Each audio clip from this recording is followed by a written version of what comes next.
یہ میری بہنوں، میری اسلامی بہنوں، اپنے شوہروں سے ناراض ہو کر درباروں درگاہوں پہ جا کے دعائیں کرنے کی ہمیں ضرورت نہیں ہے، اپنے رب کی تسبیح کرنے کی ہمیں ضرورت نہیں ہے، جبکہ ہمارا اللہ کا نبی دو عالم کا جو ہدایت کرنے والا ہے وہ جب فرما رہے ہیں کہ ہماری نماز ہی قبول نہیں ہوتی جب تک ہم اپنے شوہر کو راضی نہ کر لیں، تو اپنے شوہر کی ناراضگی سے بہت زیادہ بچیں۔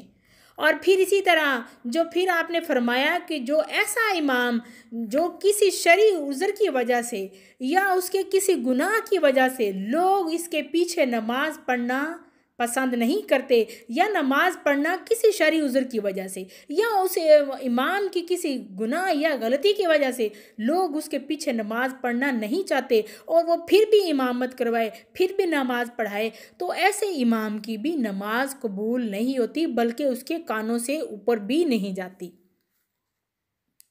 حتیٰ کہ وہ نماز کی جو اس کی ہے وہ نماز ترک نہ کر دے۔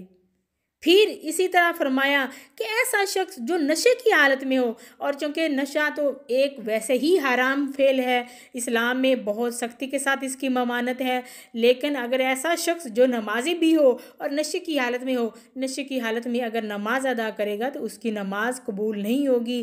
تمام میرے مسلمان بھائیوں سے یہ درخواست ہے کہ نشے کی تمام چیزوں سے گریز کریں۔ اگر آپ مسلمان ہیں تو شراب تو قطعی طور پہ حرام ہے۔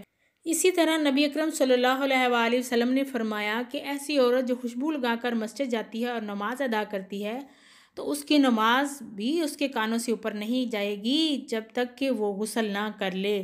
اسی طرح حضرت ابو ہریرہ کا واقعہ میں بیان کرتی ہوں کہ حضرت ابو ہریرہ نے دیکھا کہ ایک عورت جو تھی وہ خوشبو لگا کر مسجد کی طرف جا رہی تھی، تو آپ نے اسے پوچھا کہ اے اللہ کی بندی تو کہاں جا رہی ہو؟ تو اس نے جواب دیا کہ میں مسجد جا رہی ہوں۔ تو حضرت ابو ہریرہ نے کہا کہ کیا تم نے خوشبو اسی لیے لگائی ہے؟ تو اس نے کہا کہ ہاں، میں خوشبو لگا کر مسجد میں جا کر نماز پڑھنے لگی ہوں۔ تو حضرت ابو ہریرہ نے یہ جواب دیا کہ کیا تم نے یہ نہیں سنا کہ نبی اکرم صلی اللہ علیہ وآلہ وسلم نے فرمایا تھا کہ جو عورت خوشبو لگا کر مسجد جائے اور نماز ادا کرے تو اس کی نماز قبول نہیں ہوگی بلکہ جب تک کہ وہ غسل نہ کرے، یعنی جب تک وہ غسل نہ کر لے اس کی نماز قبول نہیں ہوگی۔ یہ نبی اکرم صلی اللہ علیہ وآلہ وسلم نے فرمایا ہے۔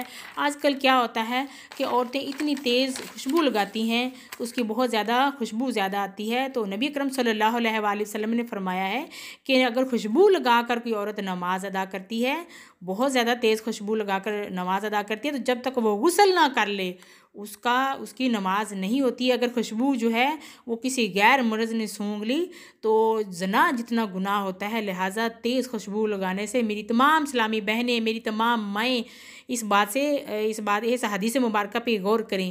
اور حضرت عائشہ صدیقہ ام المومنین فرماتی ہیں کہ ایسی عورت کی بھی نماز نہیں ہوتی جو بالغ ہو لیکن اس کے بال جو ہیں وہ ننگے ہوں، یعنی کہ اپنے بالوں کو ڈھانپ کر نماز ادا کرنا بھی ہمارے لیے بہت زیادہ ضروری ہے۔ نمازوں کو مکمل طور پر ڈھانپ کے پھر نماز ادا کریں تو ہماری نماز قبول ہوگی۔ اسی طرح سورۃ فاتحہ کا ذکر ہے کہ اگر سورۃ فاتحہ نماز میں نہ پڑھی جائے تو ہماری نماز بھی کسی صورت جو ہے وہ قبول نہیں ہوگی۔ پروردگار سے دعا ہے کہ تمام انسانوں کو، تمام مسلمانوں کو نماز پڑھنے کی توفیق عطا فرمائے، نماز ایسی ادا کریں جو پروردگار نے ہمیں اپنے نبی کے ذریعے طریقے سکھائے، انہی طریقوں کے مطابق پوری خشوع اور خضوع کے ساتھ نماز ادا کرنے کی توفیق عطا فرمائے۔ اور جلدی میں نماز پڑھنا بھی گناہ ہے، جلدی میں نماز پڑھی گئی پروردگار ہماری نماز کو قبول نہیں فرماتا بلکہ واپس ہمارے منہ پہ اس نماز کو پھینک دیتا ہے۔ لہٰذا بے شمار مصروفیات کے باوجود آپ رزق کے پیچھے ہم بھاگتے جا رہے ہیں اور جو رزق دینے والا ہمارا رب ہے اس کو ہم بھولے بیٹھے ہیں۔ اور ایک چیز استغفر اللہ کا ذکر بہت زیادہ کریں۔